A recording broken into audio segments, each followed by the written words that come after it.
All right. Hello. Are we on? Is everything working okay? All right. There we go. Welcome to the stream. This should be working, but long story short, I am not in my usual spot. So different microphone, different computer, a lot of different gear. So please forgive me if there are any other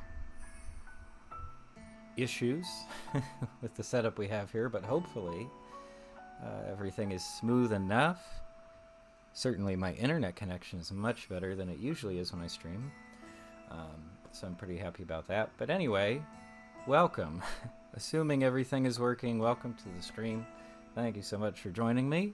I have no idea how long this stream is going to be, but I just wanted to do something kind of special for to acknowledge getting past 1K subs on YouTube, which is actually kind of a big deal in the eyes of YouTube as a platform anyway. I know it's not the biggest deal for most professional YouTubers, of course, but it's something we've been working towards for a long time, and I'm really happy to see that we finally made it. We finally made it there. So in theory, after this threshold, YouTube as a platform is supposed to sort of take the channel a little bit more seriously, and potentially promote videos more strongly. So fingers crossed, I guess, for the moment. We'll see if that actually happens. But in the meantime, it's just kind of exciting. I can't remember how long ago it was that I was... it might have been a channel update video or something where I was just saying, oh yeah, it's a goal. It's a goal to hit 1K. It's a pretty general goal for a lot of new channels. Yeah, that was probably over a year ago at least. And I had no idea when it would actually happen. So, at least for me, it feels like it's been a long time coming. But yeah, very happy to be here. Very happy to be able to just have a chat for a bit. And yeah, we'll see.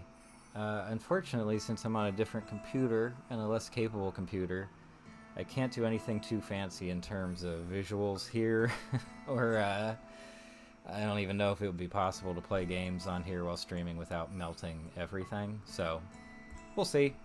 If it gets too boring, I'll just quit. But yeah, this is what I've got for the moment. Cool. I actually had a video of like wafting grass in the background at first, but apparently that was too much for the encoding on the CPU. Sorry, I keep looking down because the cat is running around. I'm gonna skip this song. This is also my high-tech solution for playing background music,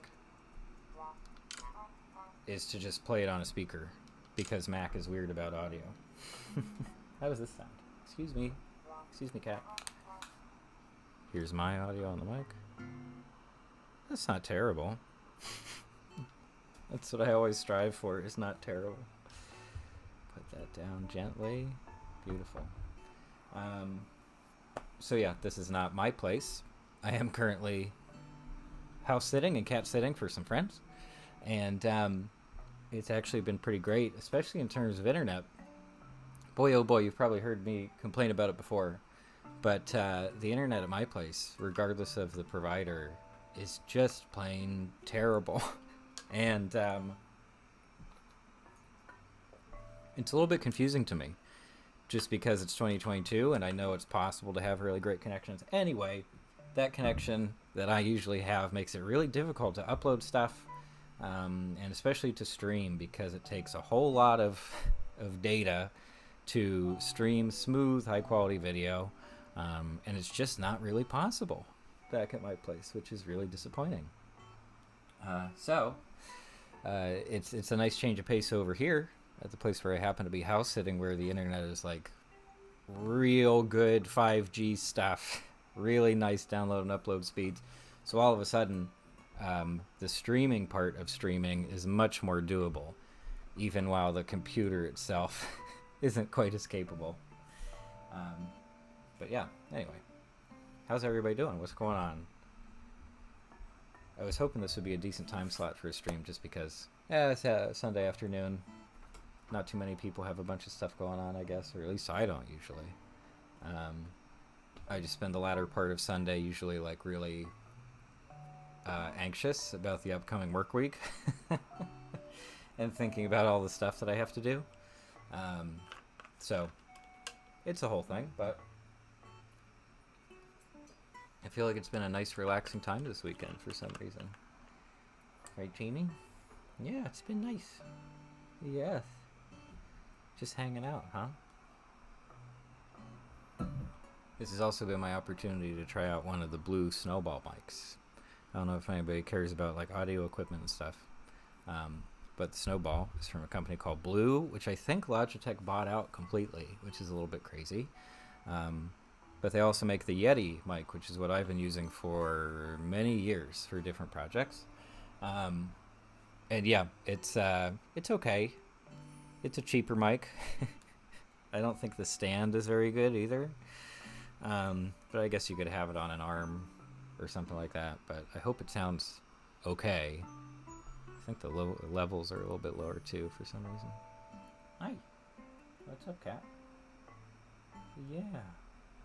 It's nice weather today, isn't it? Yes, it is.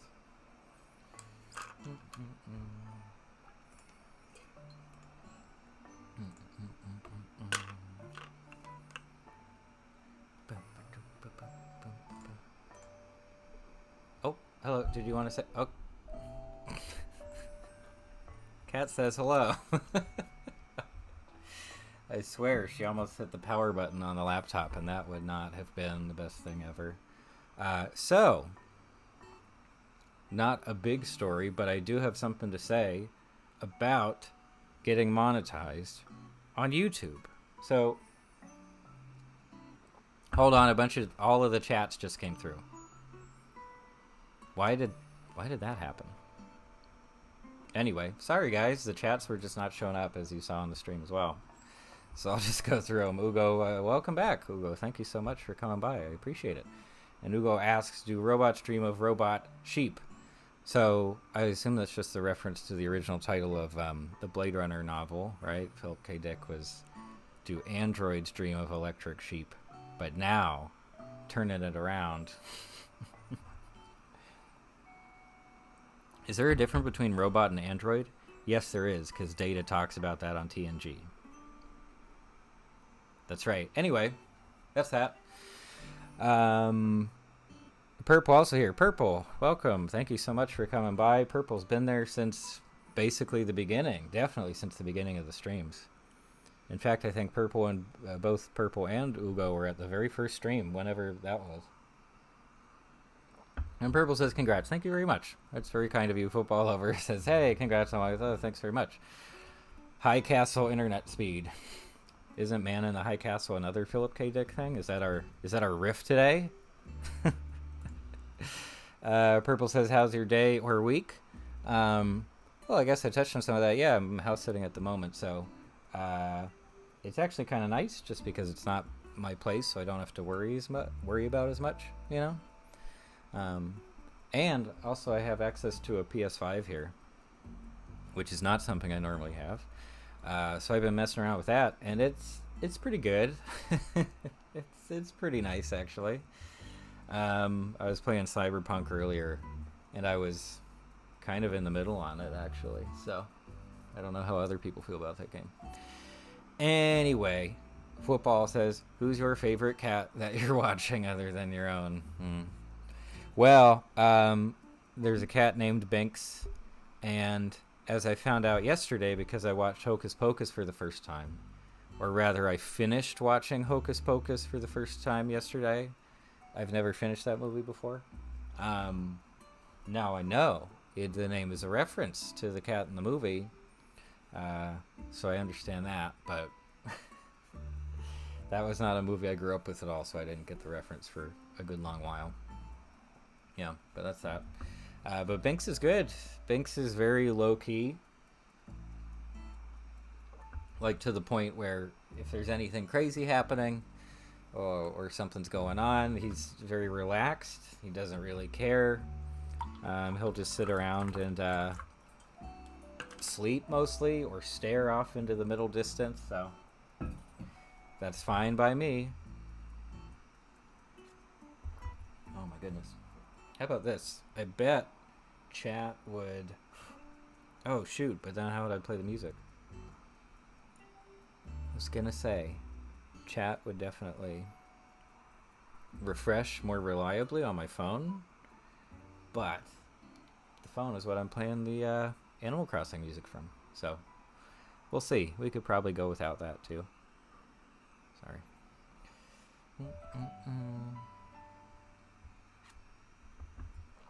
Okay, so yeah, so I wanted to talk quickly about the monetization stuff, because that's one of the reasons why 1K is like a threshold for YouTube. Is like that is one of the big requirements for to be eligible for monetization, and that basically just means running ads and earning money from the ads. And I've been split on that whole idea for a long time. I knew that was a thing that would come up. And I am still split on it, to be honest, especially knowing that as a viewer, if you just see a million ads in anything, whether it's the banner ads or the video ads, whatever, it can get really bad. It can get very frustrating, and it actually encouraged me to get the YouTube Premium thing, which has its own issues. But anyway, suddenly having the monetization options feels very strange to me, and I still haven't quite decided how we're going to manage that. But right now, my feeling is there probably won't be very much of it, to be honest. For one thing, only a handful of my videos have hit like numbers where it's kind of decent and you might actually earn money from it. Most of my stuff is not that way. And the slew of advertising options they give now. Okay, so you have video ads that can be skipped, unskippable video ads. There are the lower third, like banner ads. There are the ads just on the web page, like in a browser. And then there's also like sponsored cards, I guess, that can pop up in your video while you're watching. And that's the new way that they want to do like affiliate links, you know, like, oh, I recommend this product, click here on the screen and it'll do things. I'm not crazy about that. I don't want more stuff interrupting the visual of any given video, especially if I'm paying not to have ads. So I'm a bit confused by the whole thing, and certainly put off by the idea of implementing a lot of this stuff. Also, the like self-reporting of potentially problematic content that could get you demonetized or a specific video demonetized. I'm not a big fan of that system so far, based on what I've seen. And it also makes it feel like there's a weird limitation, I guess, on what you actually make. You know, like all of a sudden you have these considerations of, oh, if I swear X number of times in this video, can't run ads on it, any of that kind of stuff. So we'll see. Hopefully that's not a big consideration when I'm making things. But yeah, it's been an interesting experience to be exposed to a lot of this for the very first time. So now I have just a tidbit of insight into what like professional creator people have to deal with, I guess. Anyway, Ugo says Hocus Pocus is about to come out. Yeah, there's some kind of sequel remake thing. I assume it's just a sequel. The Pinocchio movie was trash by so many people. I don't know why people hate it so much. Well, if you want to talk about Pinocchio, I just watched it yesterday. I just watched the 2022 remake, yesterday afternoon. They're on Disney Plus. It was direct to Disney Plus. I 100% think that was the right call as opposed to a theatrical release. Although I feel like this, compared to some other direct to streaming Disney live action remakes, Lady and the Tramp comes to mind, is they had a lot of marketing behind it, like real world marketing, big billboards and stuff out here in LA, or at least Burbank. And I remember seeing TV ads for it too. So they put a certain amount of money behind it. I don't know if they were confident in it or they just figured it's Pinocchio. We need to talk it up. We need to try to push this thing. I have no idea what the movie's budget was either. But yeah, long story short, I watched it. I'm considering making a video on it, but honestly, by the time I'm back at home where I could actually edit something and put it together and post, I don't think I don't think it would be timely anymore. Everybody's already bashing the movie. So I don't know how much it would add if I was like a week and a half late on that. So we'll see. Haven't quite decided yet. Ugo says it has a lot of big names in it, like Tom Hanks. Yeah, well, a few big names. Keegan-Michael Key. The Seagull is someone I should know and that other people know. Jiminy Cricket is Joseph Gordon-Levitt for some reason. And I forget the name of the Blue Fairy, but she's a well-known actor as well. But yeah, I mean, have you seen it, Ugo? Do you? Because you're saying you don't know why people hate it so much, and I do think that's fair. Like, the amount of bashing is a little bit much for a Disney movie. But personally, I mean, I wouldn't call it good. I would not call it a good movie. But is there a but? It's there are a lot of strange decisions, I guess, specifically in terms of the script. Some of the new characters that they add one or two musical numbers as well, one of which is very funny, and I don't think on purpose. There's some very strange choices. Also, visually, it's nothing spectacular. It looks like a lot of other live-action remakes. Tons of CG.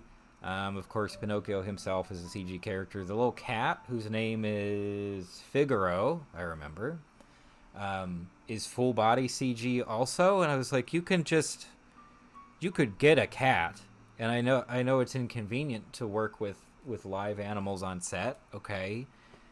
But it's also very expensive to do full-body CG. So I was a bit confused by some of those choices. It's directed by Robert Zemeckis, who, I mean, pretty famous. Forrest Gump, Back to the Future. Did he do all three Back to the Future movies? I don't remember. But anyway, big name in, like, family movies. And I don't know what was going on. I don't know who was really in charge. I don't know what the studio was asking for in terms of changes to the original story. I was not exactly impressed by the overall presentation. Ugo says, I saw the first 5 minutes. It was not good, but I would not say that I hate it. That's fair. That's totally fair. There's been a lot of extremely negative press, and I kind of expect that from YouTube. I mean, I talked about this in that video on Lord of the Rings as well, of just like people really like to take it to the extreme, and it's the most dramatic all the time. It's either the best movie, series, video game ever made, or it's the absolute worst and it's insulting to its audience, which isn't actually true, but maybe that helps people promote their stuff on YouTube. But this time around, I'm also seeing a lot of very strongly worded headlines and reviews from just like news sites that do movie reviews. Usually they're a little bit more tempered, I think, in their reactions to movies, even stuff that most people don't like. And this time around, they're like yelling. I think one of the headlines I saw today was Pinocchio 2022 is straight trash, which is, wow. It almost sounds more like a personal blog than some sort of entertainment review, cultural institution thing. It doesn't give the impression that this is a publication that's trying to follow the etiquette. Does that make sense?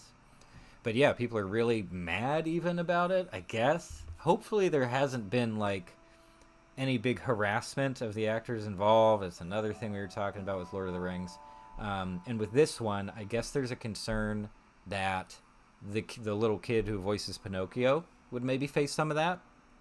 Because yeah, it's not my favorite performance, and like, he's a kid, I understand, I don't want to harp on him. He doesn't need to be good yet. He's a kid, that's fine. But just the performance, I don't know. It sounded like he was imitating like the original voice performance when a lot of other characters are not doing that. So it did feel a little bit strange, and I'm a little bit worried now that there's some kind of trolling of a little kid, and that's not great. It's not good to troll anybody with that kind of viciousness, but especially a little child actor. Please don't do that. So I don't know. I'll have to look into that, see what else the reaction has been outside of angry headlines and videos talking about how, I think one said it was a train wreck. Very very loud adjectives being used. Okay. Ugo says the movie looks like a made-for-TV movie. Oh, it was a small budget, or it looks like it was a small budget, like Aladdin. Okay. I felt it could have been bigger, but shows like Game of Thrones, it looks like a bigger show. Well, that's kind of the funny thing is that I think we hear that a lot these days, comparing movies and TV, where sometimes it's this movie looks cheap, looks like a TV movie, and meanwhile we have entire TV shows that look as good as movies or better than movies, which is kind of interesting. Like that's become a standard, certainly for the big tentpole streaming series. Mostly, I was going to say TV, but very few of them are on TV anymore. But the shows that they really think matter, they put a lot of money into visuals. Even the modern Star Trek shows out of CBS/Paramount, I don't like them. I don't like the writing. I don't like a lot of the character work, tone, all that. But visually, they're really nice. They just look like movies. Lighting is fantastic. The effects are like almost seamless 100% of the time. So yeah, it's just weird. I don't know if I'd say that the Pinocchio movie looked especially cheap to me. Still a ton of CG, like I was saying, full body CG characters kind of all over the place, although they didn't look especially great. And then Pleasure Island is just like, I think I put in my notes that it looks like VFX vomit for that whole sequence of just color, mostly gold, and everything's like glowing. There are a million light sources. And it's just, the pacing is crazy, and the kids are doing insane stuff, and it's a little bit overwhelming just to see all of that at once and cut together so quickly. It was kind of uncomfortable to watch, to be honest. So not always cheap, but certainly not visually appealing either, at least in my view. Ugo says Yellowstone is still on TV, and that looks big. I feel like I've heard a lot about Yellowstone. I think multiple people have recommended that one to me, and I have never watched it. Where is that show, anyway? It is a show, right? I'm pretty sure. I'm 90% sure. Sorry. Gotta stay hydrated. It's very important. Where are you trying to go, Kat? What you doing? Did you want to just sit here? You could sit here. Okay. I don't know what she's doing. Now you're tangled in the cords. No, no, stop. She actually did get the mic cable around her neck. Okay. Oh my goodness. Should I have something on the screen that is of interest? What do people want? Can I play the Space Cadet Pinball online? It's a show that old people watch. Oh, is it only old people watching it? I'll watch an old people show. I don't care. Actually, I got in trouble one time. I was talking to a friend of mine who really liked the show Grace and Frankie, and another person was there. Was like, "Oh, what's that show about?" And I said, "Oh, it's like a show for old people." And this person basically yelled at me. She was like, "No, it's not just for old people. It's for everybody." And I was like, "Okay, yes, I'm sure it is, but generally when they feature older actors, it's meant to appeal to a certain demographic." I didn't get into that. I was just like, sorry, okay. That's fine by me. Has there been any other big news, industry news?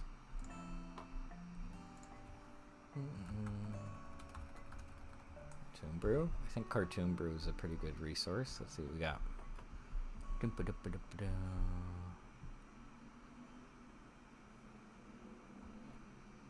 Okay, yeah, let's look at that for a little bit. What am I doing here? I'm doing window capture.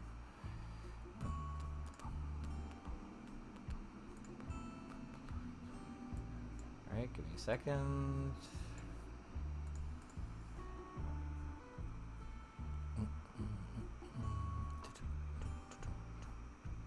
There we go. Hey, sorry, it's very large right now.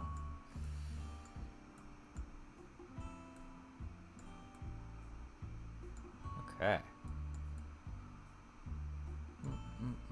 Sorry, I'll have it actually arranged in just a moment. That gives a little bit of a window. Okay. Camera goes on top, please. Thank you. Hopefully we can see anything with this. Alright. Show that all people watch. Hugo says, in Aladdin, the song Prince Ali should have had a big cast, but it looks like there were 50 people or less. Oh, okay. Oh yeah, because that's a big I assume they tried to recreate the parade in some way. Yes? Yeah, there's like a big parade and all that. Yeah, like fireworks and stuff even, and animals, circus animals and stuff. Oh gosh.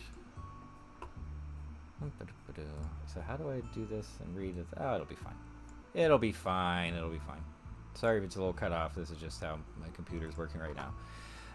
Ugo says Yellowstone demographics is from 30 to 55, and it leads to conservative politics. Oh, maybe I wouldn't be super into it. That's kind of funny. Okay. Anyway, so what's this? Despite layoffs, Warner's Bye Bye Bunny is still very much alive at studio. Okay, that was not something I had heard of, but apparently it is a Bugs Bunny-centered project. I guess we can go ahead and open that over there and take a look. What else we got? There's a new Netflix show called Oddballs that's supposed to be coming out relatively soon. Let's see, Animation Fest stuff. Okay, there's something with some kind of interview there. Luck is Apple TV's biggest animated bet so far, but has it paid off? Okay, for a second I thought they were going to say Luck has been their biggest hit in terms of animated stuff. But it had Wolfwalkers. That's like one of the 3 movies that Apple TV Plus Presents has made, right?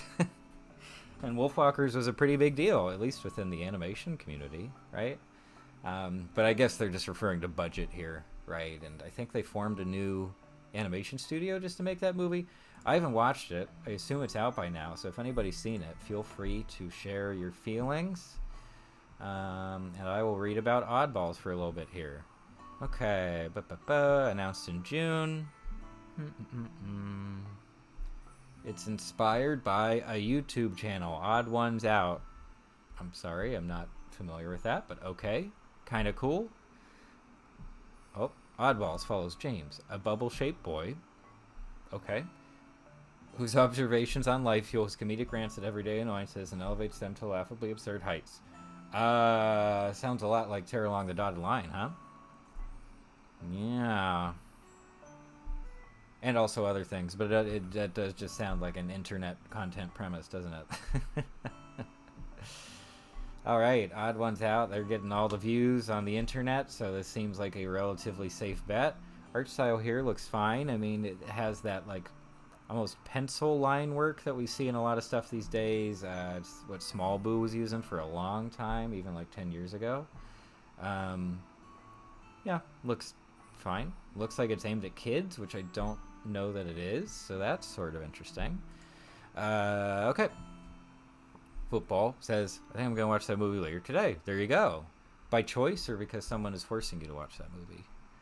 It seems fine. It's like the premise is fine. We got Simon Pegg in one of the lead roles. He's good at stuff. But yeah, anyway. Ugo says, yes, it should have been a big parade, but it felt very small. That's an issue. And here's the thing. If they weren't shooting it on an actual set, like a constructed set and it was all just blue screen stuff, that would kind of make sense because you would need a really massive like sound stage space to record with that many extras, right? Or at least I assume that's how it is. That's a big assumption. But in a real set, especially the way they used to do it in the old days in those big like Bible epic movies with Charlton Heston and stuff, they were just massive sets and they had hordes of, you know, extras, nameless extras who could do whatever. But this is getting to the fact that I have never actually watched that. I never actually watched that movie, the Aladdin movie. I think I watched the trailer. I definitely saw one of the trailers. And then I did try to watch it at some point on Disney Plus. I think I maybe got 2 minutes in. And they started up in a musical number, and you could hear all the pitch correction in there. I was just like, nah, I'm good. I don't think I want to watch this movie. So, I don't know. Maybe it's a slightly personal thing because I really liked Aladdin growing up. That was probably my most watched of the Disney Renaissance animated movies. It was either that or The Lion King that we watched more than anything else. And I really liked Aladdin. I loved obviously the genie character the whole time is just riffing and doing the normal Robin Williams shtick. But I liked it, and it felt like a way to transition into more adult humor because he's making all these real-world references, and you just kind of have to keep up, even though it doesn't quite fit the tone of the movie. Anyway, so maybe I'm just a little bit bitter that they remade Aladdin at all when they really didn't need to. But yeah, that's what we got. Hugo says, the movie Luck has that guy from Pixar that was fired and then started his own studio. There you go. I'm sure there are a lot of stories like that. Even the Hubblies, who I've talked about in the past, that's why they split off, to start their own animation production company, because they got blacklisted, basically, from Disney and every other major studio.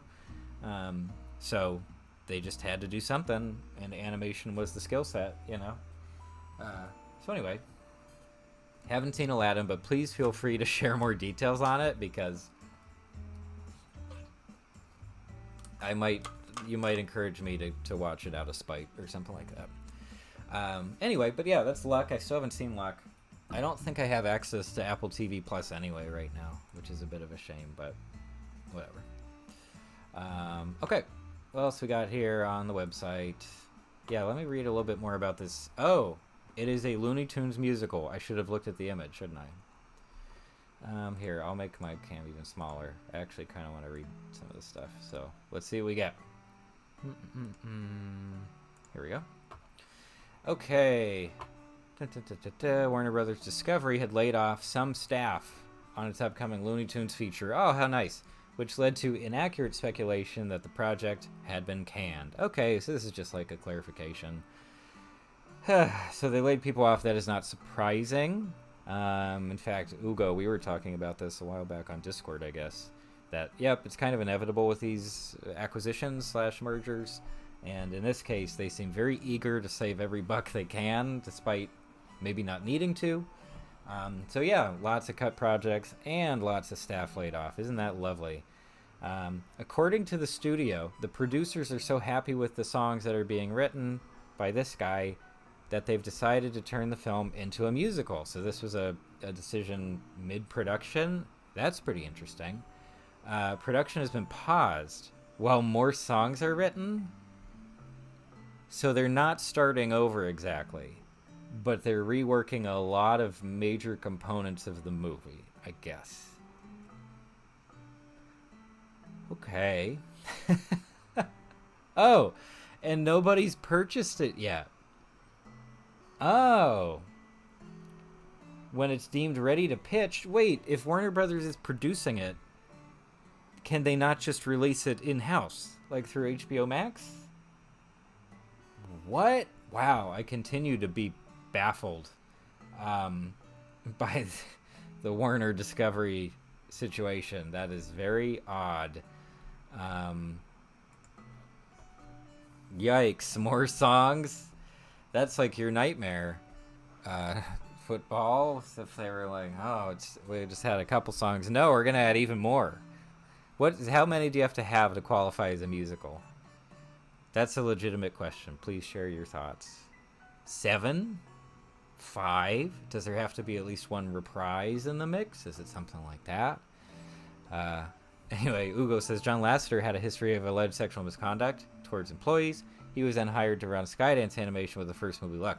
Oh, so he was the one you were talking about. Yeah, so I knew that Lasseter had left. And yes, I knew that he also caused some trouble with Skydance, because I'm pretty sure one of the Netflix animation managers, executives, whatever, was apparently just said, like, we're not going to work with them because Lasseter is there and we don't feel comfortable with, working with an organization that he's running. Also, he's John Lasseter. Like, he still has a ton of influence, obviously. The speed with which he was picked up post Pixar, I mean, come on. Like, he's a founding member. Anyway, sorry. It's a bit much. So there you go, but thank you for clarifying that that's the studio. Okay, yeah. That made Luck. Football says 7 songs to make a musical. I'm going to Google it on my phone. Oops. No, keep playing the song. Yeah, we're fine. Okay. How many songs to qualify as musical? There's no guideline, right? How many songs should I include in a musical album? No. The minimum would be 1. Thanks, Internet. I don't think they understand what I mean by musical. Musical show. Here we go. The minimum number of songs required to be a Broadway musical. We're going to figure it out. Musicals typically have a number of songs ranging from 15 to 25. Definitely for Broadway musicals. I cannot imagine having a 15 to 25 song musical movie that's like 90 minutes. No. I don't think that would happen. Okay. Here, I'll extend this a little bit more so we can see what we're doing here. What else we got? Any other news that we can take a look at here? Things that are going to be at the Ottawa Animation Festival. Rad. Happy about that. Look at the actors behind iconic Disney animated characters. I will pull that up just for kicks. Uh-oh. Crunchyroll plans North American theatrical run for One Piece Film Red. Okay, and it's already been released in Japan. I see. Okay. Interesting. I almost made a whole video about Crunchyroll for some reason, even though I don't know how it would fit into the channel, really. But basically, I started using... sorry, I think the computer's struggling because of the number of tabs. Anyway, because of their merger with, well, their acquisition, rather, of Funimation, they're combined now, sort of, but they haven't done a good job of transitioning shows from Funimation to Crunchyroll. And Crunchyroll's UI and UX, they also kind of suck. Like, it's not especially fun to use these, to use that service. So, yeah. Anyway. That's that. I won't harp on about that too much. Okay, Kobayashi, art director of Lupin III, Castle of Cagliostro, and Berserk dies at 89. Oh, well, I mean, it is a pretty good full life, I guess, if he hit 89. I don't think I'm going to make it there. But there he is, the art director behind these projects. And so he passed away. It's very sad. I'll have to look up his IMDb or something because Lupin III, well, Castle of Cagliostro anyway, was that the first Miyazaki directed movie, I think? I also think it's still available on Netflix, and I love it. I've only watched it for the first time a couple years ago, and I rewatch it like all the time. Here's some other stuff that he did. Angel's Egg, not familiar. Beautiful Dreamer. There you go. Very sad, but yeah, that's some fantastic work that he shared with us, isn't it? Cartoon Saloon is hosting Kilkenny Animated, so it's an animation festival. Okay, cool. Happy about that. Oh, this would actually be pretty good. Disney and Pixar's upcoming animation slate. This is probably something I should have looked at already. Oh, we've seen that, right? Yeah, what's the space, like, sci-fi one? Fantastic Planet, or whatever it is? Okay. Strange World, that's what it's called. And Zootopia. Oh, so we're getting, like, a Zootopia sequel? Give me the plot points here. Or the bullet points. Inside Out 2. Huh. Rejoins protagonist Riley during her teenage years. Promises new emotions. Okay, not familiar with those screenwriters, but there you go. Boy, oh boy. Ooh, hold on now. Unfortunately, this director was attached to Onward, Good Dinosaur, and Monsters University, which are probably some of my least favorite Pixar movies, at least of modern Pixar. I guess Onward was okay. That was starting. That was like the start of the Chris Pratt oversaturation, I think. Anyway, what's Elio? A sci-fi adventure film. Oh, another one. It turns on an 11-year-old boy who turns on. What? Anyway, 11-year-old boy who accidentally becomes ambassador for Earth. It's kind of funny. All right. Win or Lose is that baseball movie right there. Will Forte is in it, and that's going to be Disney. Wow, direct to streaming next fall. Okay. I love the look of it. I mean, the lighting obviously just looks so cool. Elemental. Peter Son's Elemental. It was announced that Leah Lewis and Mamadou Athi will be voicing lead characters Ember and Wade. Is this a feature? They say we already knew everything about it. I've never heard of the thing. Okay. Iwaju. It's an animated series. And they're collaborating with somebody based in London. That's neat. Oh. Okay. I don't like the look of this guy. And the backgrounds. It looks a little cheap, but hey. Let's not be too picky, huh? Footballs asks, what new emotions do you think will be added to Inside Out 2? Yeah, there are more emotions. Maybe we don't even have names for them yet. I'm actually trying to write a video on that topic, sort of, right now. But yeah, it has to expand beyond those really basic, like, you know, I call them like Crayola emotions, like really basic stuff they tell kids. You can be angry, you can be happy, you can be sad, and it's a much broader spectrum of all these feelings and such. But yeah, for teenage girl character, I mean, how many like obvious jokes are they gonna make? Like, she hates her parents. She's out smoking for the first time. Wow, what if this became like the first Pixar movie to be like an anti-drug PSA, and it was secretly sponsored by Dare or something? Does Dare care about drugs or just drinking? I don't remember. Yeah, good question. If anybody has thoughts on the new emotion characters we're going to get. Inside Out 2. I don't know.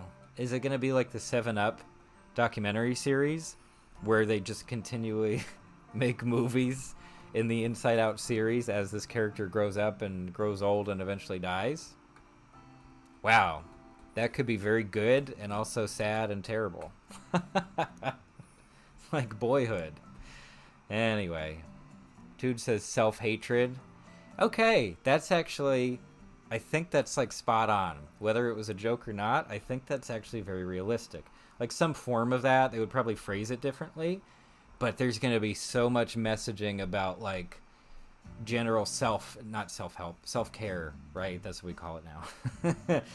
Self-care topics and mental health stuff, which is, I mean, obvious and good. That is a positive thing. But yeah, they could easily do stuff on like body image. Here is Pixar making a statement about this topic. Or like peer pressure, cyberbullying. Please don't have cyberbullying in Inside Out 2. Is that another emotion? Is the troll? Ooh, that could be a fun design. Here is the essence of troll in all of us. Imposter syndrome. Sure, if she's like doing really well at school or something. She got her first internship at the Broccoli Pizza Cafe.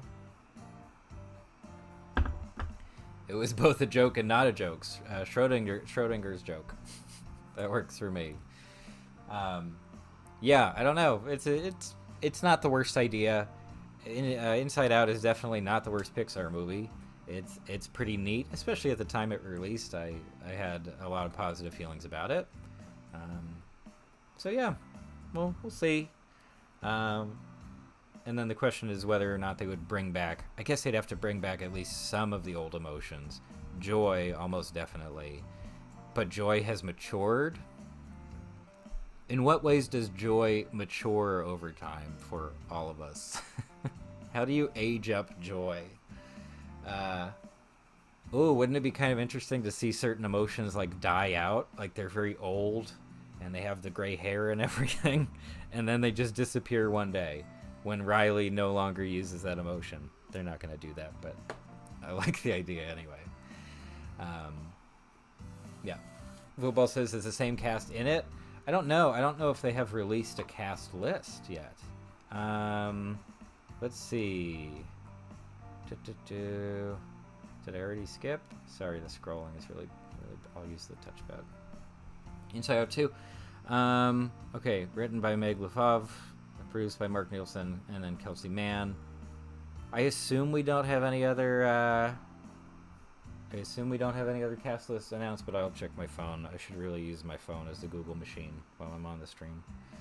Inside Out 2 IMDb. Okay. Oh, Inside Out 2 full cast. Here they are. We got Amy Poehler, Bill Hader. Oh wait, is this just a fan list? Well, let's assume this person has done their research and they've made a list of all the people who are in it. Amy Poehler, Bill Hader, Rachel Bilson, Mindy Kaling. Oh yeah, was she in the first one? Jason Sudeikis, Phyllis Smith. Oh, it's Phyllis. Yep. Lewis Black, David Harbour. Okay. Taika's in it. Sure, why not? Oh, Ali Wong. Yep. Michael Douglas as the Brain. Caitlin Diaz as Riley. Diane Lane as Mom. Kyle MacLachlan is back as Dad. And hold on, we just got him.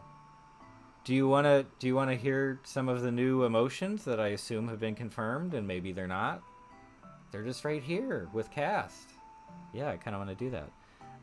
Football says we regress back to finding joy in naps and snacks, like when we were babies. I see.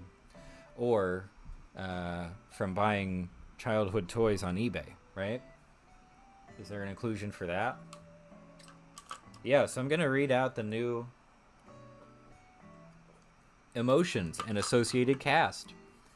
Might be real, might not be real. So Charlene Yee is here. We love her. And she's playing Envy. Oh, okay. Next up, we have Justin Long, who I'm not a big fan of, as Trust. Apparently she didn't have trust as a, 10-year-old or whatever. Adam Devine, who I don't like as a voice actor, plays Surprise. These are not the most complex, are they? These are still pretty simple. Next up, we got Melissa Rouch. I don't know how to pronounce that. She was in The Big Bang Theory, and she's playing Romance. Okay. And guess who's playing some other kid, like a human character in the movie? It's Finn Wolfhard, of course. Do you think that Finn Wolfhard kind of looks like Bird Boy? What's his name? Charlemagne? Timothy Chalamet? Or maybe they just have the same color hair, so that throws me off. Football says, I like the addition of Trust. That makes sense with development. There you go. You know what they should have consulted? They should have consulted Everyone Rides the Carousel, animated by the Hubleys, about the, 14 stages of development? Right? With Meryl Streep. Meryl Streep's in that movie, isn't that crazy? Has Meryl Streep acted recently, or within the last 5 years? What have you got against Justin Long? I mean, not that much. Like, specifically as a performer, I think he's fine. But I also feel like he gets typecast in a lot of stuff. And as a result, it feels like a similar role, I guess, in different projects. So maybe that's all it is. Maybe he's capable of much more, and I'm just not seeing it, you know? But he's fine. I definitely like him more than Adam Devine. I'm not a fan of Adam Devine's voice acting work, especially in the Green Eggs and Ham series on Netflix. I don't. I'm sorry. I'm not super into it. Purple says yes, kinda. Thank you. Interesting though. Well, that removes some of the mystery, but now we know, I guess. So what is Elio? This is the boy ambassador thing. Here he is, I assume. Interesting concept art. Looks very neat. I wonder who the artist is. They could have told us. But yeah, we're also getting that Strange World movie, which I saw a trailer for in the theater and looked kind of neat. Do they have any info for us here? Where is this taking me? Never click on strange links. Yeah, this is for the teaser. Okay. I think that's Taika. He also looks like that one character in Lightyear. Coming this fall. Oh, so this is supposed to be pretty soon. It was announced in December last year. I was not familiar. Okay, directed by Don Hall. I'll leave this up for a little bit. Okay. Dude says, do you think he could have been the next Keanu? Do I think Justin Long could have been? Or Adam Devine? Or Meryl Streep? Sorry, the lag is so bad it's hard to keep track sometimes. We're gonna kill some of our internet tabs here and hopefully that'll help out. Boom, boom. Having a lot of tabs open uses up a lot of RAM, right? Pretty easy to overload a MacBook. As to whether any of those actors could have been the next Keanu, well, I guess if we especially consider where Keanu started out, which is a very different place to where he is now, where for a long time he was just cast as like, oh, he's like a hot guy for the teen movie or something. The people will like looking at the boy. So that's what he was in Bill and Ted and probably some other things. Also, this is a story that I've heard about when they were making the Bram Stoker's Dracula movie, directed by Francis Ford Coppola, that everybody hates, and it's where Keanu does his really terrible British accent. For that, apparently, I think I just heard this through RLM, but they were saying that apparently for casting, they were originally considering Johnny Depp for that role, and instead they said, no, we want someone more attractive. They wanted something more attractive than like mid-90s Johnny Depp, and so they went with Keanu Reeves. And I feel like that brings up an interesting debate, potentially. That's sort of a weird, I don't know. It's a weird comparison, but it kind of confirms that apparently, Keanu was just not seen as like a serious actor of any kind. He wasn't seen as an action-y guy yet. We didn't really get there until later. So he was just kind of a guy. He would just play a character who's supposed to be attractive, and there you go. So, but yeah, clarifying about Justin Long. I mean, I'll put it this way. Anything's possible. And if I remember correctly, Justin Long kind of got his start in similar sorts of flicks, right? Like teen stuff, light comedy kinds of things. That's what I remember him for anyway. So yeah, like, I mean, yeah, it's totally possible to change the image, and go out for different kinds of parts. We saw that really dramatically with Chris Pratt, obviously, where they just shifted. I don't know if his manager, agent, whoever was on his team said, hey, we're going to switch direction now. Maybe Chris Pratt himself decided that he wanted different kinds of parts. Maybe he was tapped for the Marvel thing a while back, and then he was like, I'm just changing everything now specifically to get this part.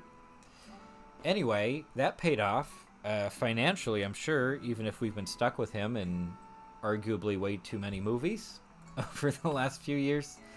But yeah, anyway, Yeah, just to touch on Strange World for a minute. I don't know if I've mentioned it before on the channel. Obviously, we've had that trailer for a while now. I really like the look of this. One of the big things is that it's an original story, as far as I know. It's just, here's a sci-fi story. Even just, and obviously the lettering here, the typography of the title definitely points to the influence here of like old sci-fi serials. I'm going to say around 50s and 60s. Buck Rogers, although I think that was from the 30s originally. That kind of look, that kind of vibe, I wouldn't say that it's been transferred to the character designs we've gotten here. These just look like modern Disney animation type of character designs. But yeah, in terms of subject matter and like, we're going to have really colorful space environments, because that's something you don't get with every sci-fi property, especially the darker stuff. They don't use a lot of color or color at all on distant planets and things. But if you look back to the old, like, John Carter stories, old school sci-fi, there was a lot of that. Even like Heavy Metal, the animated movie, is very colorful. So there's a precedent there. There's a lot to draw from. And that fits in just fine with the modern age of like extremely saturated animated movies, especially the movies from big studios. So yeah, so we'll see how that goes. I guess we could check the cast for this also. We have Jake Gyllenhaal. Oh, okay.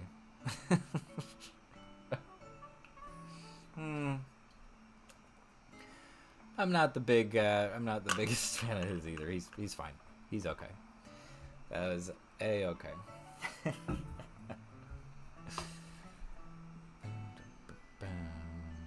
Okay. What else we got here tonight? What else did they tell us? Wish. I don't. Okay. Set in a land where wishes can and do come true. CG animated film. Well, of course it is. Was pitched as an homage to Disney's first 100 years. And the company's Wish Upon a Star motif, made famous in the song When You Wish Upon a Star, which is in the original Pinocchio movie. Julia Michaels is writing the film's original songs. Jennifer Lee is among the writers, what a weird phrase, and Peter Del Vecchio produces with Juan Pablo Rice. Okay, is this that? This is Wish? I'm going to get Wish confused with Luck a whole lot, I think. Is this a baby goat wearing like a onesie? I would kind of like to know more about that. Yeah, I'm just gonna go ahead and do that. Okay. Already talked about Inside Out 2. Yeah, Wish is not something they've just announced it, I guess. Wish Upon a Star motif. So does that mean it's gonna be packed with like weird sideways references to Disney animation history and everything? I don't know about that. Anyway, sorry. Tudes asked thoughts on the Chris Pratt Mario movie. Well, for one thing, I thought it was meant for release December of 2023, not this year. It was. They originally announced it for holiday 2022. That has since been pushed back to next spring. I don't think it's going to be good. Does anybody think it's going to be good? Is there anybody like holding out hope for that one? Because I certainly don't feel that way about it. The casting was the biggest hint, but also the choice of working with Illumination just tells me that it's going to feel very much like a very standard Hollywood animated feature. I also feel like Illumination probably won the bid by saying, we will make this for you as cheaply as possible, because that's their whole MO.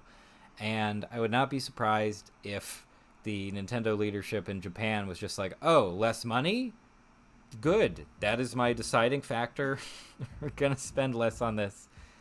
We still get a movie out of it. But yeah, the casting especially just makes me feel like it's going to feel like a lot of other movies. And I have not seen anything so far to counteract that assumption. And I cannot wait to see the first trailer for that movie. That's going to be like a really good day for all of us to get our first taste of the movie and just see those decisions play out and to see what that plot is going to be, I'm very excited for that. So, might even see it in the theater. Who knows? It's like almost a year away. I think I can make that promise safely. Issa says, Aye, Issa. How you doing? Welcome back. It's been a while. Thanks for coming by the stream. Football says, I think they made a casting choice based on his popularity, so I kind of feel sad for diehard Mario fans. Yeah, so there's that. At the same time, Charles Martin, is it Martinetti or Charles Martinet, who plays Mario, has played Mario for what, more than 20 years at this point, the voice acting, I mean. I get not using him and not using the standard Mario voice, because hearing a bunch of dialogue in that voice would be a lot for the length of an entire movie. I understand that decision, but there were probably some other people they could have went with. Feel free to make pitches of who else could have played Mario in like a likable and fun way, but not an annoying way. You mean a kid in a onesie? Yes, that's right. Chris Pratt thinks it's going to be good. He said something to that effect. I don't follow his social media or anything, but he has apparently been trying to do some promotion work, which, like, it's kind of your responsibility, you know, from the PR side of things if you're the star. Or maybe it was just impossible to avoid the subject. But it makes sense to me that he's saying that stuff. It's just what he has to say. Whether or not he believes it, I think, is a different question.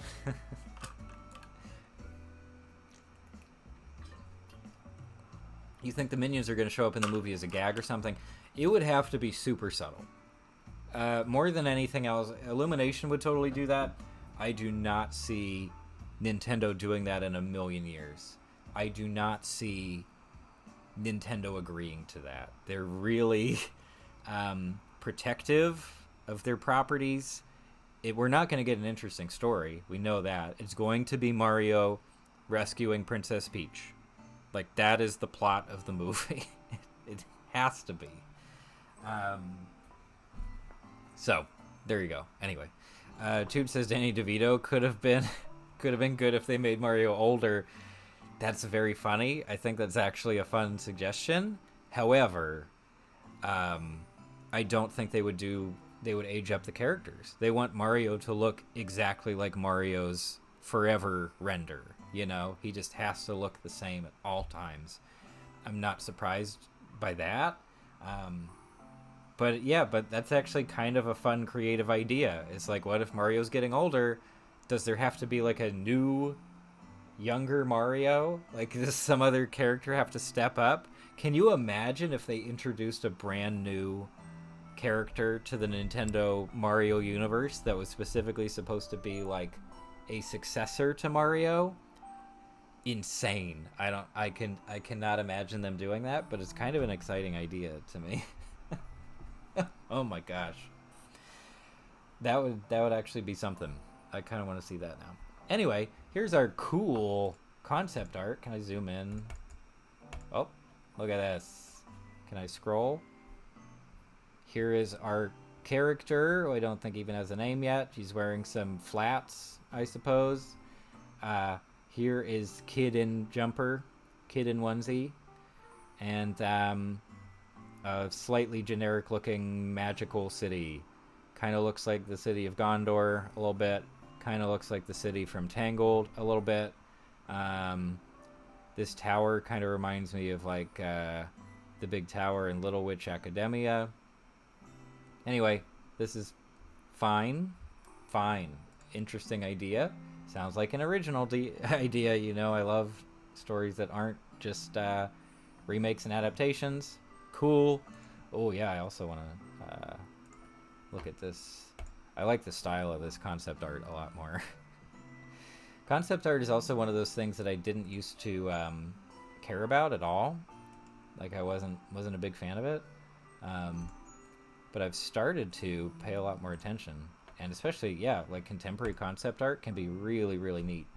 And just beautifully done. Anyway, here is our guy. His name is Elio, whatever. He's got a cape. He's got a magic cape. And an eye patch, which is kind of cute and funny. And these like semi-transparent, what is that? Collar, shoulder pad, epaulets. some kind of creature, I guess, over there. But I love this painted look. Oh, it's so cool looking. The colors are great. Yeah, maybe these are all like strange aliens, I guess, around the border. Yeah, this is a neat piece of art. I wish they told us who the illustrator was. Yeah. But like yet another space movie. Are they betting hard on space movies all of a sudden with both Strange World and this completely original properties? We had Lightyear, nigh on 6 months ago. Yeah. I don't know about that. I'm all for the original stories. Whether they'll be successful, please be successful. Please don't encourage them to just make more live action remakes, because I'm starting to get a little fed up with those. Toot says, who's a good younger voice actor that can do an understated Brooklyn accent? Mario can't just have a normal voice. Yeah, I'm fine with that, and that's what I'm worried about with the Chris Pratt voice, is it's just going to sound like Chris Pratt. Doesn't necessarily emphasize the Mario-ness of the character, in my mind. But yeah, no, that's a good question. Understated Brooklyn accent. You know who could probably do a good Brooklyn accent? And this might be disappointing because I'm just going to make a casting suggestion to the team. Is because we know that Disney, and specifically Pixar, they like to cast like comedians, I guess Ellen DeGeneres, of course, being an obvious example in Finding Nemo / Dory. Oh yeah, and also in Finding Nemo is Albert Brooks. That's who it is. Comedian himself, comedic actor for a long time. So they do that a lot. I've done it with plenty of movies. And I bet if you went to Brooklyn today, like you spent a while out there, you're going to spend a month in Brooklyn, you could probably find some relatively young stand-up, let's say between 25 and 35 years old, who has the natural Brooklyn accent, which is more understated, than people might expect, even though Brooklyn is hyper, what do we say? Oh my gosh, how am I forgetting the term? Whitewashed and priced out, whatever that term is. Gentrified, that's it. You could probably find someone like that, and they're basically an unknown, so they wouldn't be expecting millions upon millions of dollars to do the role, right? That could work. But as for like known entities already who could just do some decent voice work, who are famous people right now? Purple says, hi, I'm back. Welcome back, Purple. We're currently talking about like what good voice acting would be for Mario in a very traditional Mario movie, but someone who like can do a sort of heightened cartoony voice, and maybe specifically a Brooklyn accent, but they could do it well. Still trying to think of somebody. It's not Michael Cera, I'll tell you that. Maybe we should do process of elimination. Think of famous voice actors, and then pull back from there. How about oh, Toots also said, I hope space movies are the next big trend in animation. I'd be fine with that. Some good sci-fi all of a sudden, original sci-fi stories. I would be very happy about that. Purple says Chris Pratt is worthy of doing the capable of doing the Mario voice. I hope Chris Pratt is just like an unrelated guy in New Jersey who's not even an actor, but he could do it. Pete Davidson? Oh my god. You know who else would have been a bad choice, I think, is John Mulaney. Because like he can do that decent old-timey carnival kind of voice. But as Mario specifically, I don't think that would work. Space movies would be fun. Yeah, who else are like, who are the young actors? Not Chalamet, right? Actually, maybe Chalamet. Maybe Chalamet has the voice acting props. It's possible. We know he's a decent actor. We know he grew up in New York, though not in Brooklyn. Just throwing it out there. I know he's in everything, but I'm slightly confident in that choice. Pete Davidson would be an inspired choice. Wasn't Pete Davidson? He's done a decent amount of voice acting. Oh, that's what he was in the that terrible Marmaduke movie. Wasn't he Marmaduke? Oh man, that was junk. Wow, I almost forgot about that movie. My goodness. What a time. What a time in his career that he decided that would be a good idea for a quick, I don't know, 500K. No, he probably got more than $1 million for that performance too. Think it would be possible to do anything with this green screen? Probably not, right? It's kind of askew.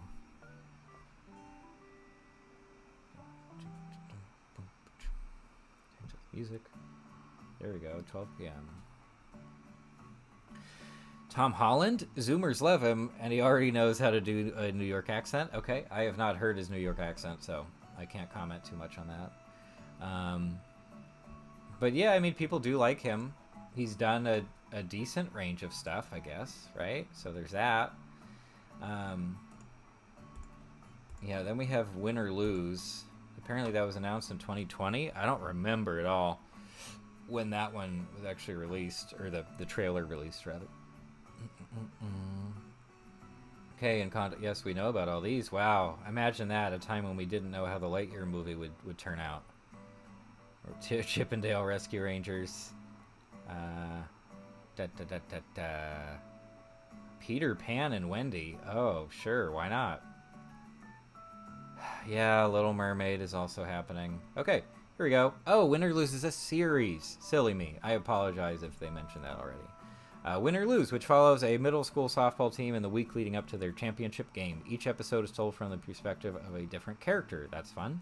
Launches on Disney in fall 2023. Wow, did they announce that way ahead of time. It's created by story artists Carrie Hobson and Michael Yates. I'm not familiar with, but that's cool. Starting with like visual talent.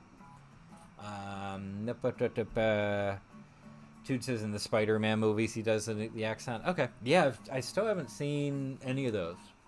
I don't think. I mean, I saw him in Infinity War / Endgame, right? But I have not seen any of the standalone Spider-Man movies, so I can't speak to that.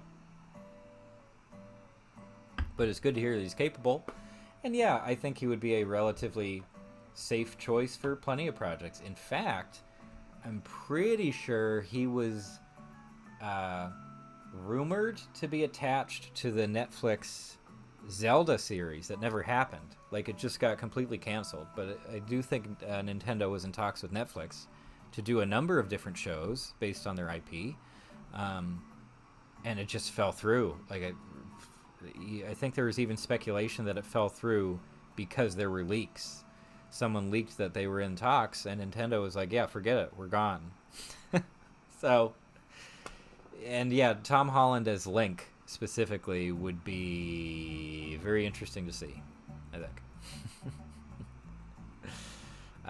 Also, Iwaju again is mentioned here.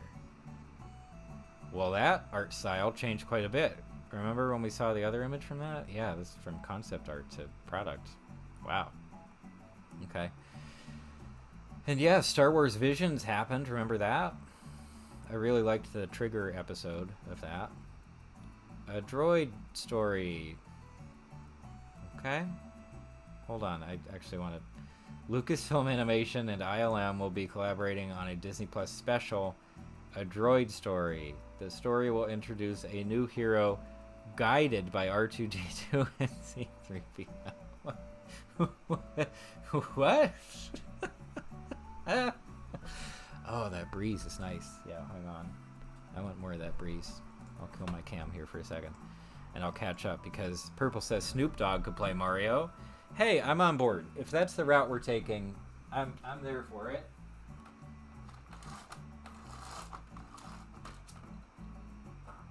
Oh. Sorry, I had to get the light panels working a little bit better here. So Snoop Dogg is Mario. I think it should have 2 G's, by the way. I'm fine with that. Like, if we want to take a leap, whatever, man. Here, I'll move my little camera down here. Hopefully that'll make it easier to see. And hopefully I can expand the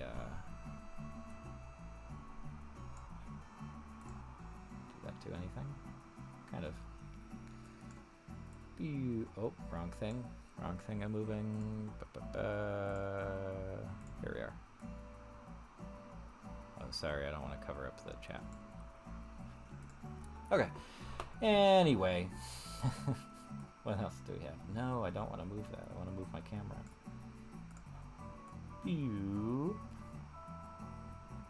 That's fine. That is more than okay. Alright, anyway, that's old news. That's some old stuff. We don't need to worry about that. Okay, so Win or Lose as a series. Has there ever been a Pixar animated show that ran for more than one season? Because I know they did the, like, Monsters Inc. universe show that I never watched. Didn't that just die out, like, immediately? Elemental, yeah, this thing I had never heard of before. Do they have any more? Yeah, they do have more info, so let's take a look at that. Football says Justin Long for Link and Mario. I would be kind of okay with him as Link, actually.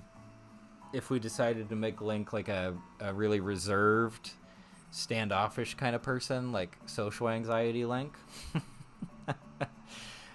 Tude says Zelda seems like a much more natural choice for a film adaptation of a Nintendo IP. Yeah, I think it's going to be a show. It doesn't quite have the name recognition of Mario. I agree. I wonder if a big budget Zelda animated movie could work. I'll say as a movie, yeah.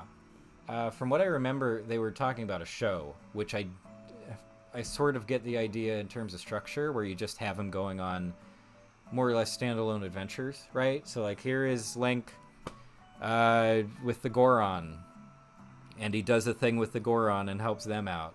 And then over here, he's with the desert people whose name I definitely remember, of which Ganondorf is one. But yeah, I just don't... A movie, I'm kind of okay with. I think that would be okay. And if it was not being animated and produced by Illumination, yeah, why not? Never in a million years would they sign with Disney Pixar. I just don't think it would happen unless Disney owned the rights to all their stuff, which is also never going to happen.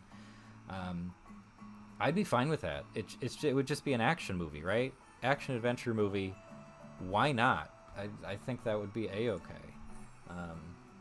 So anyway, that's that. Let's read a little bit about Elemental here. Is that on the screen? It's sort of on the screen. Don't worry about it. Pixar's new feature, Elemental, was inspired by director Peter Sohn's immigrant upbringing in the Bronx. Hey, we're back to New York. Okay. Peter Sohn directed Good Dinosaur and Partly Cloudy. Cool. I thought we read earlier that... Anyway. It's the studio's 27th film. Wow. I've never added them all up. We'll follow two elemental beings named Ember and Wade, one made of fire and the other of ice. Okay. Our story is based on the classic elements: fire, water, land, and air. Some elements mix with each other, and some don't. What if these elements were alive? Was that his pitch? Okay. Here's some very loose and kind of neat-looking concept art. They're just in a city. What is it with all these abstract concepts? And Pixar's just like, oh, they're in a city, but just like a human city, whatever. Wasn't that kind of Wreck-It Ralph, too? Anyway, my parents emigrated from Korea in the early 1970s and built a bustling grocery store in the Bronx. We were among many families who ventured to a new land with hopes and dreams. All of us mixing into one big salad bowl of cultures, languages, and beautiful little neighborhoods. That's what led me to Elemental. Okay, I mean, it sounds kind of interesting. It sounds neat. Messaging seems kind of obvious, but, or in other words, I have a good feeling of what the messaging is going to be. I'm not saying that messaging is invalid, but all right, we'll see. Anyway, Tude says Illumination presents Mario and Sonic at the Olympic Games, the movie. It has to be a specific Olympics, though. So, like, Illumination presents Mario and Sonic at the 2004 Aspen, Colorado Olympic Games, the movie. The trailer, when they released the trailer. I'm going to call it now. The Fire Guy and Water Girl will bang by the end of the movie.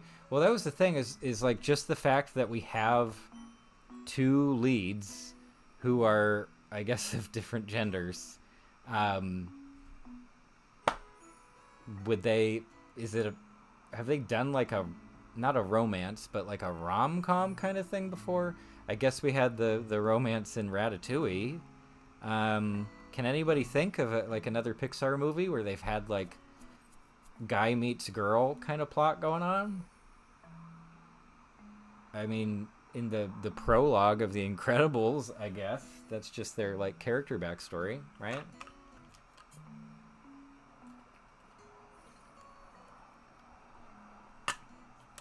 Yeah, I don't know. It sounds like a neat idea. Um, the art looks a-okay to me, and that's that.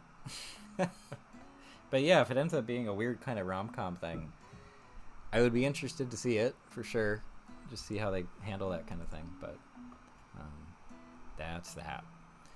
Let me bring this up here, and now I can move this thing. Cool. Okay. Cars. Yeah, that's true. Yep. Definitely happens in Cars with Sally. And by the way, Porsche put up a video about how I think they're auctioning off one of the Sally specials. I think it's a Sally Carrera that's specifically based off the character in the movie. Which, how much do you think they paid Pixar, by the way, to put specifically a Porsche in the movie? Because that's the only branded car, right? I guess the Hudson Hornet, we know what model that car is, though I don't remember right now. But otherwise, yeah, I'm sure they paid through the nose, right? To be like, hey, Pixar, yeah, put specifically one of our real-world cars in here, while every other car is just a living car. I guess there were Miatas, too. Okay, so they were getting money from all kinds of manufacturers, right? But anyway, yes, that is another Pixar movie where they've had like a romance subplot going on. So there you go. But yeah, outside of that, yeah, Ratatouille for sure. You could maybe say some of the Toy Story movies, I guess. Not to spoil Toy Story 4, which is maybe the best one, but yeah, it's an element there as well. Yeah, I don't know. I'm gonna scroll and mute the mic while I eat some goldfish. Okay.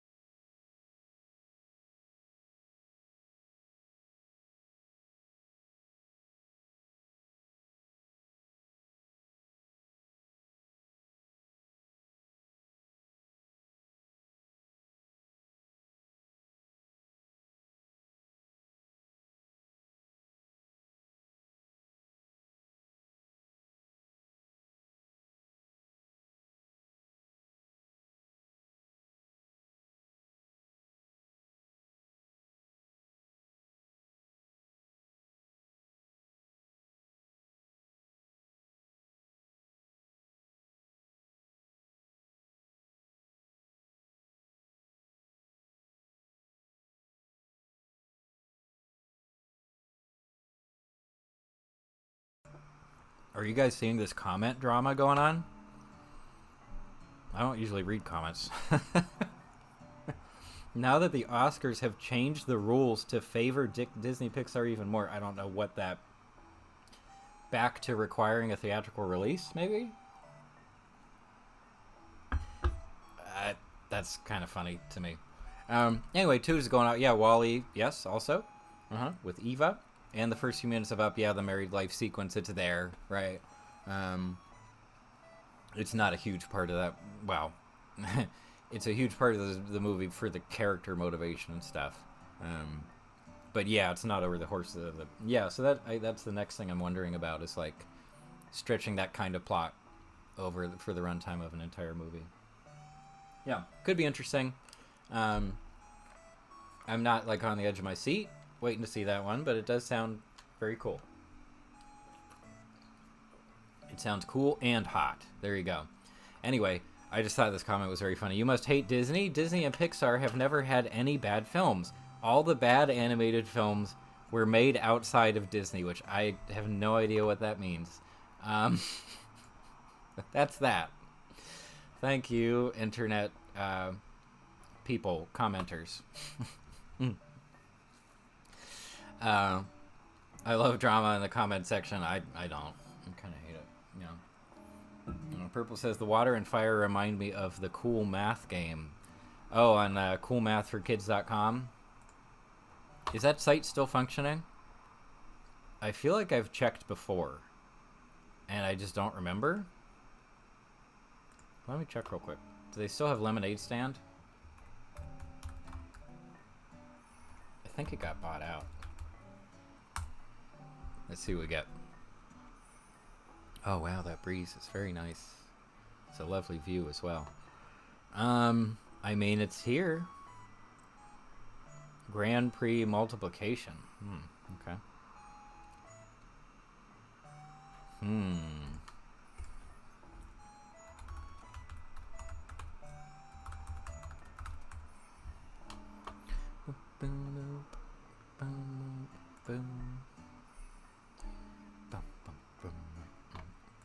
Purple says, the water and fire remind me of the cool map. Oh, I already read that. Football Lover says, Lemonade Stand. Correct. I'm trying to load up. Am I crashing the stream right now? No, I think we're okay. I'm trying to see if I can play a DOS game called Star Goose in my browser. And I can. Hang on. Let's see if this is a good thing or not. Can I play it? Can I play the game? We'll see if that loads. Boom, boom, boom. But yeah, Lemonade Stand was the best, except for the part where I started to lose, and I couldn't figure out what I was supposed to be doing to make more money, other than raising the prices. But those ingredient prices were harsh. You couldn't do all that much. Oh look, we all get to enjoy this ad together for Asus 2-screen, 0 boundaries, ROG Zephyrus Duo 16 AMD Ryzen 6000 series laptop. So I'm sure it's a very good laptop. Also, is this on the screen? Barely. They're advertising a President Trump commemorative medal.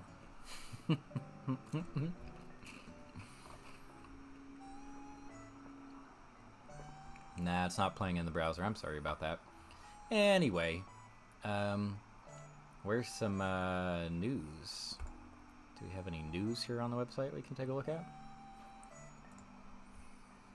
Ugo says the fire and water remind of reading it twice. Is that a property? I'm not familiar with that. Yeah, let me see if I can find. Oh, because you know what else? A lot of Flash games don't run in modern browsers anymore. They've stopped supporting it. But let me see if it works anyway. Football says you should play Bug on a Wire. I don't know this one. Flash games are probably the only games I could actually manage to run on this computer while streaming. Sorry for the typing sounds. Is it here? I am on the page. Allow ads or join. That is the ultimatum they're delivering to me. So I guess we'll have to do that. Everybody okay over there? One of the cats is climbing around.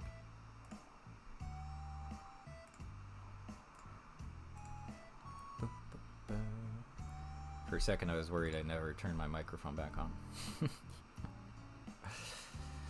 on. Toot says, does your computer so hate you? During the last stream I watched you couldn't play any games without working the stream. It's a different computer. This is actually a much less capable computer. But yeah, the last time the problem was just the internet, actually. My computer is actually pretty good. But yeah, this time internet's fine, but the computer's like, I don't know what you want of me. It's just too much. Wow. Yeah, this is really not loading. Oh, and it just has a bunch of ads that might be playing on the stream? No. We're not doing that. How about Bug on a Wire, which is rated 3.7 out of 5? Oh boy. Let's see if I can get a virus while on stream. Okay, we'll see about that. Travis Torres of Callahan says first. That's 100% accurate. Okay, is the game gonna load? No? Nah, it's having some real issues. Oh, maybe now. Hang on. Hang on, we don't have to look at box office reports. We can look at this incredible Flash game. Obviously. It's on the screen. So this was recommended to me. I don't know anything about it. Football says it's a fun game. Okay. That's a lot to live up to. Is it gonna... Okay. Come on. Come on now. Football says, or like 3 Foot Ninja is also a fun game. It's too much. This is like a big list now. A big list of things I should be trying. But boy, oh boy, is this site not really making it there. Oh, here's a little description. You are Bug on a wire in this endless runner game. How long can you survive? Play Bug on a Wire online on your mobile phone, tablet, or computer. Use the arrow keys to jump over the crows and hop from wire to wire. Platform, Ruffle PC only. So it just might not work on a Mac, which is why we're kidding. Even though it should just be in the browser. Well, might have to abandon ship on that one. It does not seem to be behaving. Now my frame rate's going down. Play Club Penguin or Pop Troika. Maybe Pop Tropica? I know what I want to play. Let's see if I can actually find it.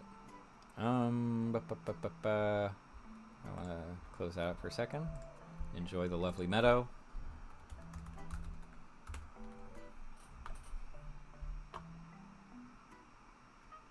Let's see if this works.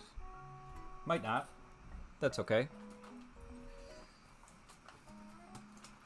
Oh, already getting a bunch of ads. I love that.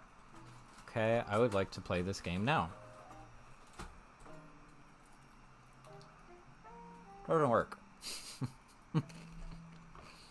It might work in Steam.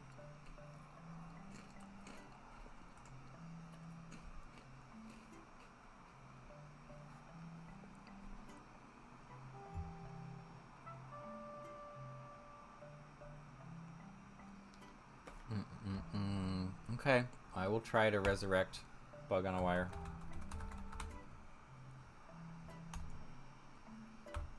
Okay. But yeah, if Club Penguin's still up, I think I would be terrified to actually play it at this point and to interact with anybody who's still on Club Penguin. I just don't. Yeah. We were on that at school. We were children and we were on Club Penguin. That was probably a bad thing. It was not the safest online community. I guess I'll just say that. Tude says, which genres of movies in TV do you have the most experience writing, making videos about? Yeah, in terms of genre, I don't know. That's kind of a tough question.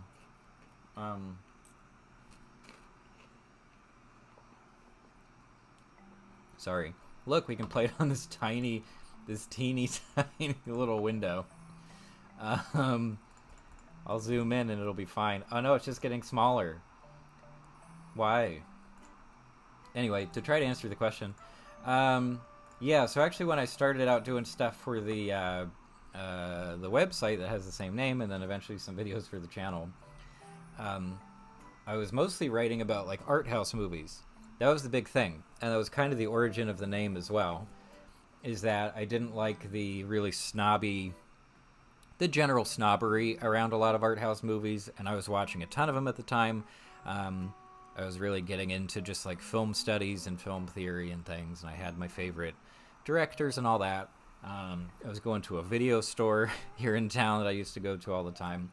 And anyway, I ran into a lot of snobbery around. Oh, we got it. It's teeny tiny, but we got it. Sorry, I'll check it out. Oh, I should pause. Pause game. It doesn't have a pause feature. Are you kidding? Yeah, so actually I think I would say I've had a lot of experience writing about those kinds of movies, which is sort of a genre in itself, is the art house scene. But yeah, it was a lot of live action, and then obviously I got into more and more, talking about animated work. And I obviously have a lot of enthusiasm for animation in general, so I know it's not a genre per se. It's more of a medium, but I do think I have plenty of experience writing about animation. Also because I was I was a big fan of indie animation as well, going into when the channel was starting, especially Don Hertzfeldt stuff, which I'm sure I've talked about a number of different times. And also, if you didn't notice, the game crashed for some reason. So here we are, starting over from scratch. I like the design of the bug, though. I think it's very hard to see. So anyway, there's that. I haven't done it in a long time, but sorry, I wasn't looking. Haven't done it in a long time, but during college, I actually did a decent amount of like music journalism stuff. Not very much, just for a couple websites. But yeah, through that I got to do a few interviews with different groups, mostly smaller groups, of course. So, close one. So one of them was definitely Lady Bones. Lady Bones was a band in the Allston-Brighton area of Boston. Interviewed them for an article. That was pretty fun. And what else? Yeah, I did try for a car seat headrest interview. We basically just talked online, and I threw him some interview questions, and never ended up publishing that. I just have like the responses sitting around, and this was like 2014, I'll say. So yeah, I used to write about music as well, but obviously I don't really do that on the channel at all, and I don't think it would fit super well at this point, especially because YouTube has so many other people talking about music very capably, especially from the angle of music theory. So that is fine by me. Hey Banks, what's up? I'm a bug on a wire. Oh, and see, you can't distract me. Yeah, that's how it goes wrong. But yeah, these days it's usually just animation, pop culture of some kind. But yeah, specific genres, I have no idea.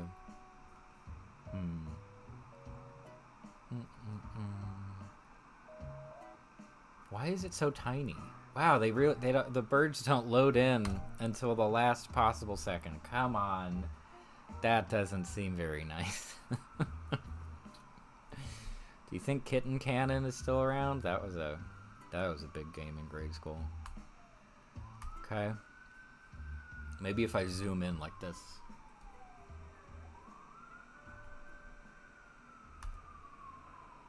Yeah, this is a little bit better. Whoa.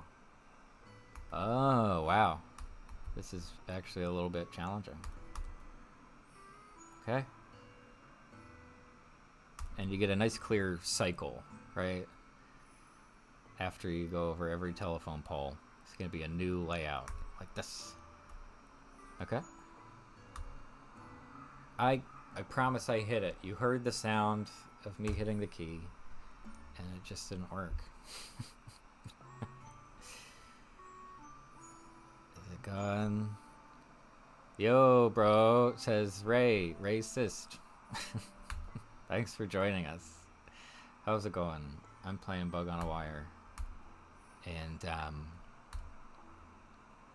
it being small is intentional. It's definitely intentional. And that's what we're doing today. What were the other big Flash games I played? What was it? Buddy? Little Buddy? What was that called? And you just beat up like a dummy, basically. Yeah, there's a little bit of lag. A classic excuse. But yeah, Kitten Cannon was a big one. Fishy? Oh, Fishy is a good Flash game. It's based on an old PC game, I think. But yeah, that one's solid. Nitrome is a developer that had a ton of great Flash games. Now most of which are very hard to run. I think there's one called Mutiny or something. There's one where you're on a cable car and have to get the passengers to their destination. Wasn't there Raft Wars? It was sort of like a tactical game with people on inflatable rafts. Oh, that was the bad move. Welcome in, Ray. Thank you for welcoming, Ray. But this is the thing about it's such a simple core concept.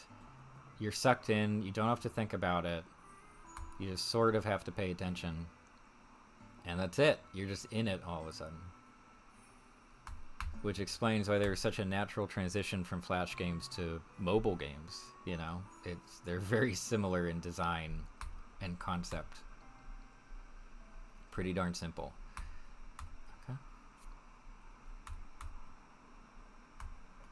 Okay. All right. Quap, obviously. Man, Quap was a big one. I've never tried getting over it. I think I have a copy on Steam. Never actually played that game. That would be kind of fun. Oh, whoa! That was lucky. That was pure luck. I was not expecting that bird.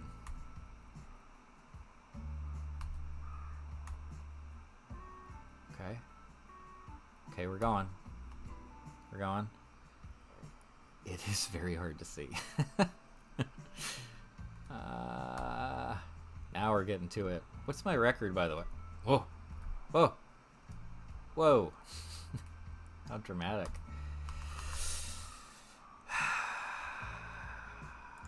Jude says the ones I played the most were the Dirt Bike series, basically budget versions of the Trials games. I think I know which ones you're talking about, and I am familiar with the Trials games. And Ugo says, why do people play Joda the Unifier? I haven't heard of that at all, so I can't answer that. Is it similar to Quap? Should we try Quap? Maybe I'm better at it now. Hang on. Let me grab this tab and I'll look for Quap. Let's see. But yeah, what is this Judah the Unifier? What is that?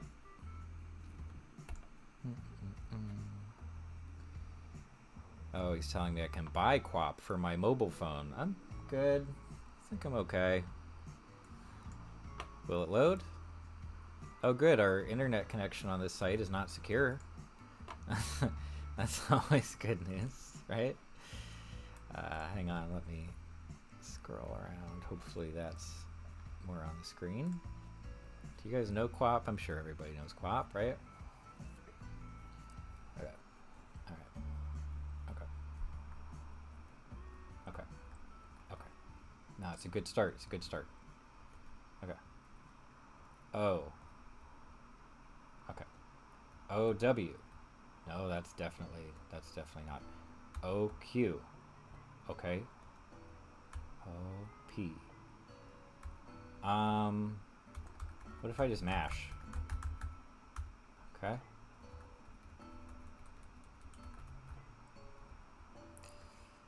Uh-huh. Oh. Oh. Okay. Nope. No, yep. We want to go the other way. Uh-huh. Yeah, so if you don't know, Bennett Foddy is a game designer who apparently teaches at like Oxford or something. And yeah, he teaches game design, and he has very like specific goals that he wants to accomplish with his games. And frustration is a big part of that. So back when this released, and yeah, they say it was 2008, it almost feels like it was before that. But it's just such an exercise in how to frustrate your audience. Mashing is working better, actually. So I'm trying to get like some kind of rhythm, but he just loses it. The balance is just gone. That's, I mean, hey, if we're doing a somersault. Yeah, the forward momentum is just not, it's all just weight based, right? It's just not there. But yeah, the calm, cautious approach is not helping at all, so. Uh-huh. Sorry, I like it. Ugo says it's a card. Oh, it's a card in Magic the Gathering. People use it in Brawl. It's very boring, basic strategy, and easy to work around. But if they hit it off, they can win very easily. I see. Well, that's an interesting point of comparison then, to be like, well, if it's like reliable, simple, and satisfying, then people can be into it. Yeah, I think that lines up with the flash game appeal in a lot of ways. Hey! Nope. Nope. Okay. There we go. Yep. No. The Tude says the strategy in this game is that you have to throw yourself at the ground and miss. That's the thing, right? If we change our intentions here, if we suddenly decide that we want to fall over, let's see what that does here. I did fall forward, which feels pretty good. So, kind of happy with that. But yeah, it has to be really fast to look anything like running, I guess. How much is getting over it on Steam? Does anybody know? I don't have Steam pulled up right now. Oh! Whoa! Oh!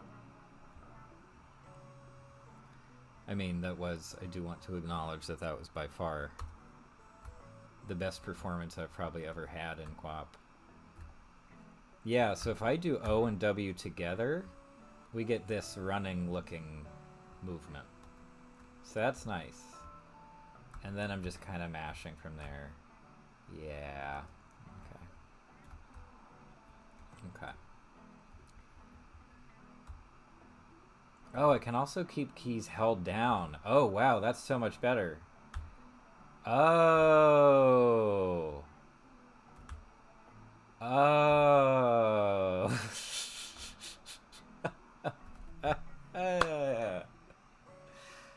Look at that. How about it? Wow, see? We changed our intentions.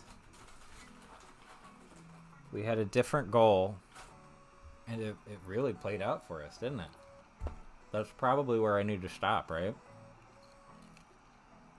I don't think it's going to get any better than that.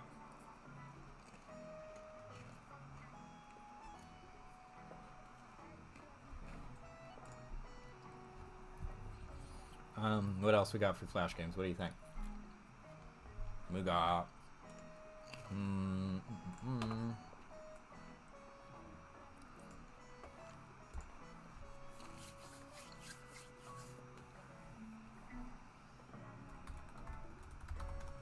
Oops. Sorry, I messed up my hand the other day. It's all messed up. Will this work? Let's see. And yeah, Bennett Foddy, designer of QWOP, also apparently, well, not apparently, I know he did. He designed a game for the Playdate device too, if you guys have seen my Playdate videos. And it's not bad. It's basically a puzzle game. It's like a ninja fighting game, but it's essentially turn-based. So for each scenario, you have to find different ways to not get immediately killed by your opponent. Not ninja, sorry, samurai, right? So yeah, that's not bad, but yeah, it's definitely a very different approach, I would say, compared to most of his famous stuff, definitely. So, but look, here we are. I think it's working. Hey, easy. I want all the medals. That'll be fine. Okay. We have 100. I don't think that's enough for anything. Was this a bad idea? We might lose points on the very first round. Here, let me close out in case that's using up system resources. It is actually. Wow, our frame rate dropped already.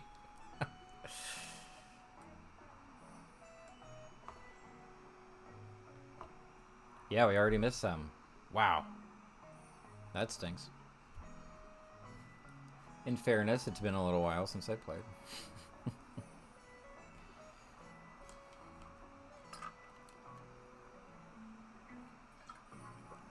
But yeah, anyway, I'll play this for a little bit. But yeah, I don't think I'm going to be on the stream forever today. Just because I'm tired.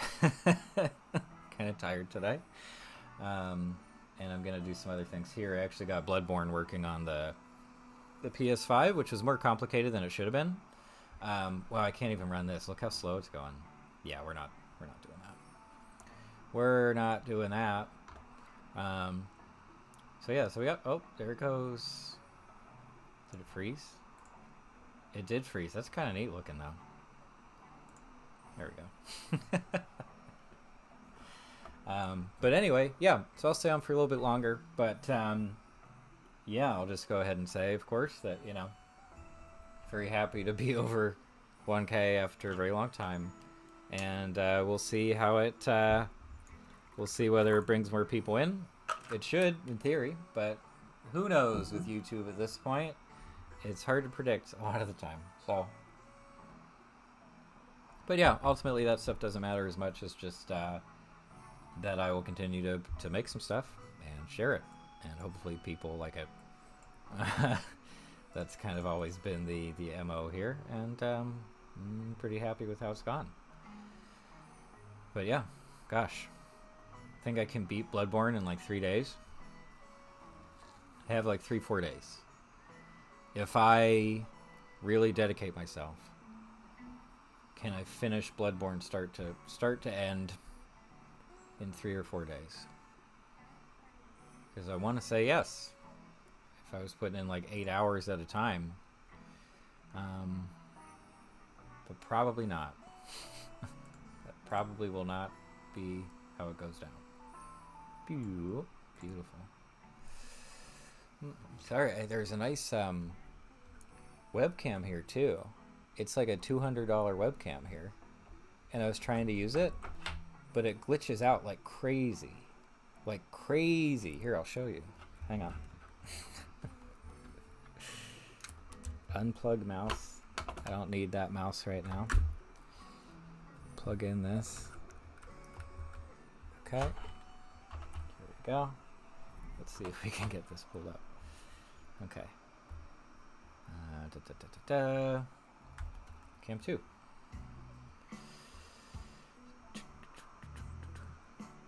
Oh, is it not detected?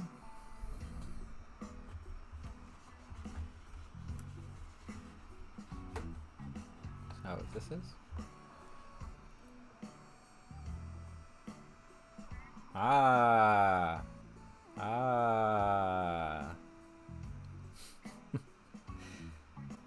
Sorry. Oh, no, I don't want that. Where'd it go? Oh, here it is.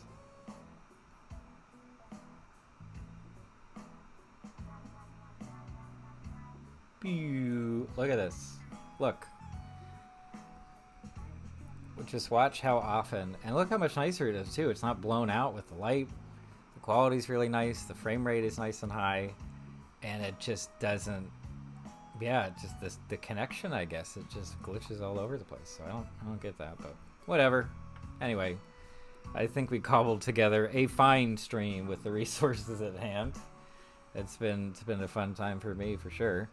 Jude says you must complete the arcane rituals to attract the algorithm god. If it chooses you, your channel will grow exponentially. That's the point, right? Yeah, like whenever it picks you, you're good to go. But it just might not, for whatever reason it feels like, or no reason. In fact, remember Jennifer's Body? A friend of mine showed me that movie at some point, and I actually liked it okay. It's pretty okay. But the twist, spoiler, I guess, sort of, There's a band that essentially does a demonic ritual. They do a sacrifice to Satan so that they can get big and famous. And yeah, that would be a fine premise for a movie today. It's like, oh, someone wants to get big on socials, so they, sell their soul or whatever. Maybe a bit of a simple concept, but still kind of funny.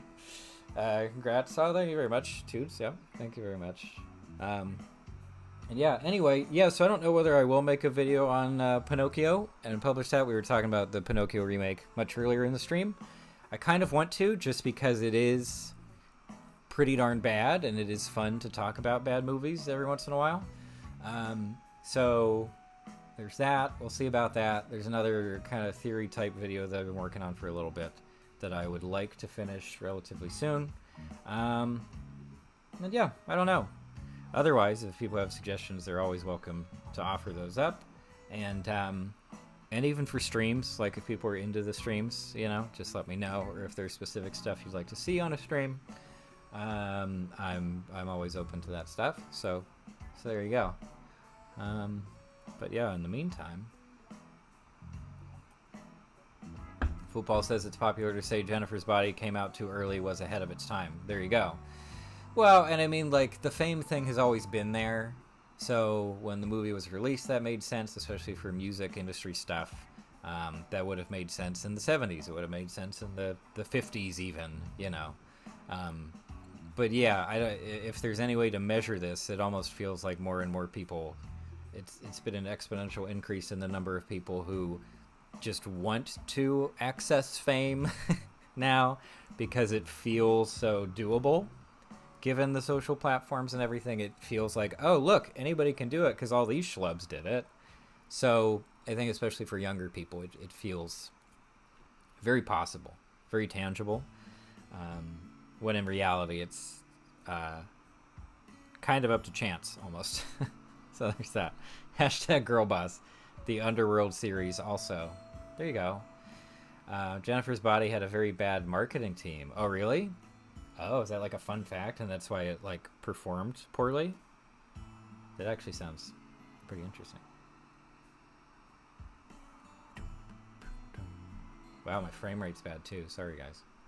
But yeah, I'm getting ready to wrap it up for sure. But yeah, once again, thanks to everybody for coming out the stream. It's always really nice to interact with people in real time, especially since I haven't been on the comments for a while. A while at this point. Yeah, thanks for watching some of my stuff. But yeah, hope everyone has a lovely rest of their weekend and a tolerable week, whatever that holds. Most likely school or job for most of us.